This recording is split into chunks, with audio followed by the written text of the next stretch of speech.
the federal government, der Bund auf Deutsch, has not been completely inactive in the last 10 years when it comes to data governance. There were some people in the Federal Office of Statistics, of course, but also some others that were active. And it was Walter Thurner was mentioned. It was also Walter Thurner, the former federal chancellor, that brought people like Roger Dubach and me together. And we were among those that thought we need to do something. That was 2018, and we started to create an informal network that we call Digitale Selbstbestimmung, to try and understand what is going on and what may need to be done. Out of this, together with the Swiss Data Alliance actually and the SATW, Schweizer Akademie der Technischen Wissenschaften, and out of this and with the input of others, some activities emerged. So we had the mandate to write a report about digital self-determination and fostering trustworthy data spaces. That report was published in 22. It was no surprise that our key finding was that there was a huge potential in data sharing, data using data, but that potential was not yet fully used in Switzerland. So that was the main finding. That we gave some reasons for this as well, which also are probably not a surprise to you, but then we got follow-up mandates to actually do something about it. One of the elements was we were mandated to develop a voluntary code of conduct to foster trustworthy data spaces. That was, of course, very much inspired by the activities of the European Union, in particular, of course, the Data Governance Act and Data Act. But as it usually happens in Switzerland, nobody wanted, or the majority definitely didn't want to go so far and develop legal frameworks. But we should try and do it bottom up on a voluntary basis, because this is much easier, simpler, more agile, dynamic, and so on and so forth. So this code of conduct was what, together with the whole network Digitale Selbstbestimmung in various sessions, we developed. The purpose of this, of course, is to give some guidance, give orientation, to understand the logic of data spaces and data sharing, and put this in the design and the development of data and in the setup of data management systems and so on. It was supposed to be non-legally binding. It was also to help us all together shared understanding. This was also something that already Jean-Simon Ulrich mentioned, that we realized when we were starting to sit together, Foreign Ministry, us, Ofcom, the Federal Chancellery and the Office of Statistics and some others, that we were using the same names, but we were not really talking about the same things because we're coming from a completely different context. So just to get the community together, foster a shared understanding, and again, principle is basically for the time being self-regulation. And of course, the whole thing is, since we talk about trustworthy data spaces, is to help create trust among the different actors. The 4 key principles that we identified or that we are using in this code of conduct are also fairly straightforward. Transparency, of course, is an issue, so that people know what happens, what a data space looks like, who has access, what can I do, and so on. What are my responsibilities? Control, of course, as it also has been mentioned by Steinrat Michel. We are trying to not see data protection and use of data as a dichotomy, but actually something that we should be able to use and share our data without losing control. So that was one of the key elements. That, of course, fairness, that there are some rules in the data space and between the different people. And this should be effective. It should be an advantage to use these data spaces. It should not be a burden. So these were the 4 main principles. And then at the end of 2023, the Federal Council decided that we should go to a next step and help the emergence or the further development of a Swiss data ecosystem, Datenökosystem as it was called. The vision is, again, to create and develop a trustworthy framework that would foster the use of data for economic, societal, and other purposes across all contexts. That this should be a joint exercise of all stakeholders. It should not be something that was ordered top-down, because there was a sense that this would only function if it was bottom-up, if it was shared, but with a coherent vision and of course interoperability on a national level, but also with our international partners, industrial, societal, cultural partners in particular in the EU, but not only, was a core objective or a core part of the vision. So this has now led into a number of initiatives. One is the code of conduct, then its implementation, and ideally its further development. And the contact point is another key element of this. And the objectives in the middle, again, are to do this together, foster trust and transparency. Things should be simple, interoperable, understandable, doable, multiple data user, obviously, and also literacy is, of course, a key element, and also bringing the people together from the different levels of the administration, but also with the other stakeholders in order to create more synergies without putting in danger, let's say, existing competencies and hierarchies, but foster people to work together. So the association to the Horizon package is the main context which allows us now to participate in the Digital Europe program. So this is part of the overall Swiss-EU negotiations which were completed. Of course, this remains to be ratified, but with regard to the Horizon package, the signature, which is due to happen in November, will enter into force in November, and up to November, we're already fully participating insofar as there's a transitional arrangement in place where Swiss entities can participate as if they are fully associated as full beneficiaries. So this is valid both for the Horizon Europe program, which hopefully is a bit more familiar to you, and now the Digital Europe program as well since the beginning of 2025. So this is new, not only to the Swiss participants, but also to us at CERI. We're still getting to know the network, we're still getting to know you, that is the Swiss actors in the digital space. So please do approach us and follow the CERI website, the newsletters, and all the news on this if it's interesting for you. So the Digital Europe program, I won't go into the details of the structure, but just to give you a short overview, there are basically 6 strategic objectives: high performance computing, AI, and under AI, it's AI and data, cyber skills, deployment of digital technologies, and semiconductors. 2 of those are in gray because we don't have access to those strategic objectives and the activities there.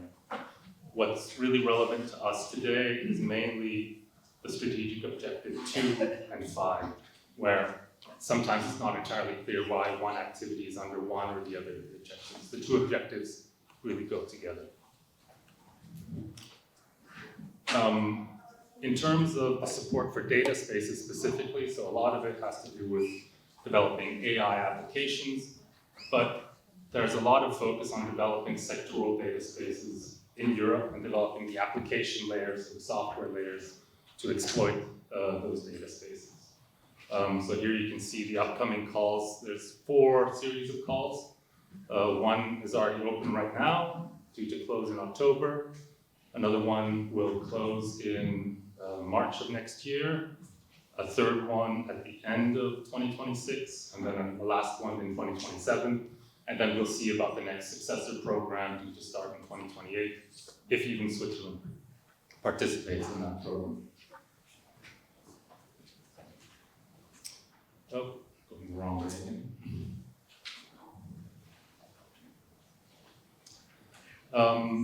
So that's for the data space specific activities. You can read through the work program. I won't go through the details here, but there's a lot of specific applications for generative AI in particular, and also developing networks of regional hubs across Europe.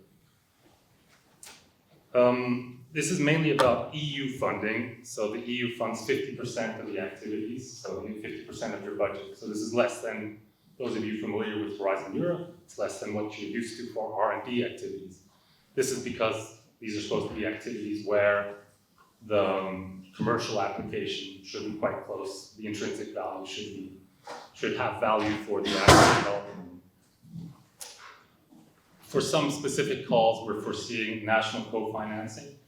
So here you can see the ones of the currently open calls and the next set of calls that we foresee to provide co-financing So if you're interested in participating, do reach out to us as well as to the EU in applying, so that we can arrange for the co-financing. And further, there will be a coordination of Swiss national co-financing with other federal offices for specific sectoral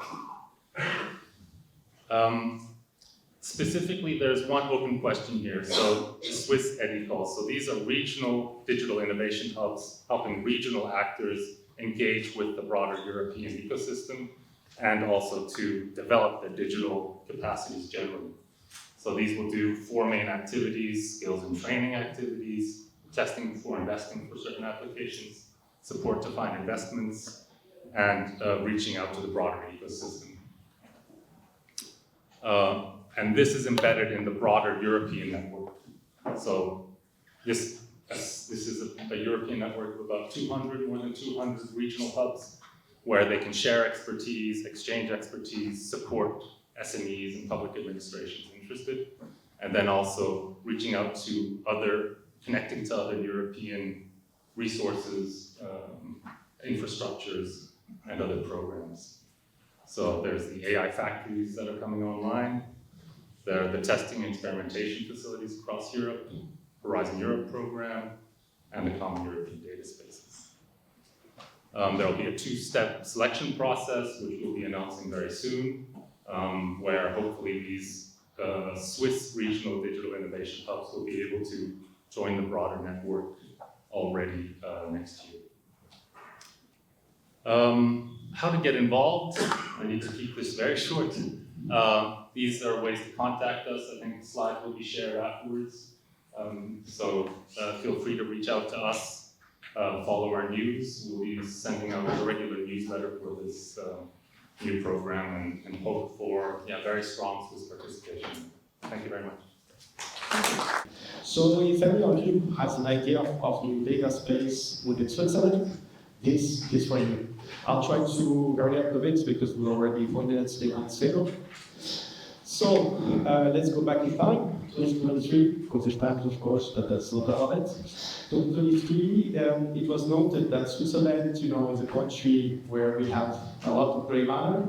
A lot of people have ideas, people have innovation, but Switzerland is also a country that is at stake. And if you want to move things around data spaces, people are usually very enthusiastic, but even if you have an initiative that costs, let's say, 10, 20,000, suddenly, people are a bit more aware of the costs, that suddenly will tell you like, oh, I'm not sure. So there was some negotiations between the Digitalisierung Schweiz, so Swiss National Parliament, you check on that, and the Federal Chancellery. The Digitalisierung Schweiz will be doing the financing and will be doing the management of research for the prototypes. We were given about 600,000 Swiss francs per year to do this, and that would represent something between 6 to 8 projects that we could finance every year. This is just an overview. Let's go a little bit quickly through them. So our goal is simply that we can provide some funding for new ideas for data spaces within Switzerland. We are not the ones doing the research, but we do the funding and then ensuring that we have the literature that's created and some communication is made at all levels of the government. The first requirement is, of course, that you have the genuine needs. This is, I think, so that it's always a little bit abstract, but you understand it. The clear initial description is to ensure that we as a team we understand. We are not necessarily on all the tools in the world. We have data spaces in mobility, in health, IT, banking, etc. And sometimes it can be a bit difficult to understand what people have in mind, so you need to be able to also jump down. The third one is usually one that can block a lot of data spaces. It needs to be cross-administrative cooperation. This is on all levels, so it can be cantonal, it can be city, it can be the government to government, it can be universities, but there needs to be some public side to it. Scalability, of course, because once you do it, many don't necessarily just want to say, oh, it was nice, we threw it away, and then we never keep forgetting about it. The idea would be that we can be using this partially for some of the uses, and of course the last one, which comes a little bit to like the first one, there need to be some added value for the Swiss data ecosystem. You can see that the process can be, depending on point of view, fast or slow. I think for the illustration that's quite fast. Between the moment you apply with us and the moment you get your positive answer, it's 24 months. And then basically you can use directly some of the funding. Most of our prototypes are developed within 6 to 24 months, and the usual envelope is between 80 and 100,000 Swiss francs. We can go down to 60,000, of course, if it makes sense, or really in exceptional cases, 120,000. But that gives you an order of idea of how much we can be funded. Here are some examples that I think all of them are completed. If you have the PowerPoints, then download it. All of those are links, so you can read more about it. But we try to really make things in all different fields, that is transportation, health, agriculture, weather. We are interested in everything, so feel free to share with us. If you have any question, then you can write me. My email is at the very